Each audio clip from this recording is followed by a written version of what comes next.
Imagine a city so powerful that a single decision could change the fate of the world. A city that ruled continent after continent. A city with armies no one could stop, and roads so strong they still exist today. But here's the truth. This empire did not fall because of one great enemy. It collapsed under the weight of its own ambition, greed, and inner weakness. This is not just a story of greatness. It is a story of power, betrayal, brilliance, and a slow, inevitable fall. This is the history of the Roman Empire. According to legend, Rome was founded in 753 BC, near the Tiber River, by twin brothers, Romulus and Remus. Abandoned as babies, they were said to be raised by a she-wolf. As they grew older, power divided them. Conflict followed. Romulus killed Remus and named the city after himself, Rome. Whether myth or reality, the message is clear. Rome was born from conflict and ambition. After the fall of its kings, Rome became a republic. Power was shared between elected leaders and the Senate. There were no kings, no absolute rulers. Law stood above all. For nearly 500 years, Rome expanded step by step. It defeated nearby enemies, built alliances, and grew stronger with every victory. But with expansion came desire for wealth, land, and control. Rome's greatest strength was its army. The Roman legion was one of the most organized military forces in history. Every soldier knew his role. Every formation moved as one. Discipline mattered more than personal pride. As Roman armies marched forward, they built roads, forts, and cities. Conquered lands slowly adopted Roman laws, language, and customs. Rome was not just taking territory, it was reshaping entire societies. Rome's rise to true dominance came during the Punic Wars against Carthage. One name still echoes through history, Hannibal Barca. He crossed the Alps with war elephants and nearly destroyed Rome. Yet Rome refused to surrender. Instead, it learned, adapted, and struck back. In the end, Carthage was completely destroyed. The city was burned. The land was ruined so it could never rise again.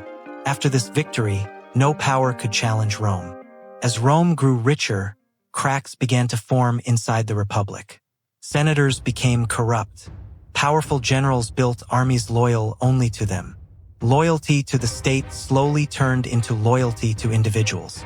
Rome's greatest enemies were no longer outside its borders. They were inside the system. Then came one man who changed everything, Julius Caesar. A brilliant general and skilled politician, he conquered Gaul and won the love of the people and the army. When ordered to give up his power, Caesar crossed the Rubicon River. This was a direct challenge to the Senate, and it pushed Rome beyond the point of no return. In 44 BC, on the Ides of March, Julius Caesar was betrayed by those closest to him. He was stabbed 23 times on the Senate floor. Rome believed his death would save the Republic. Instead, it destroyed it. Years of civil war followed.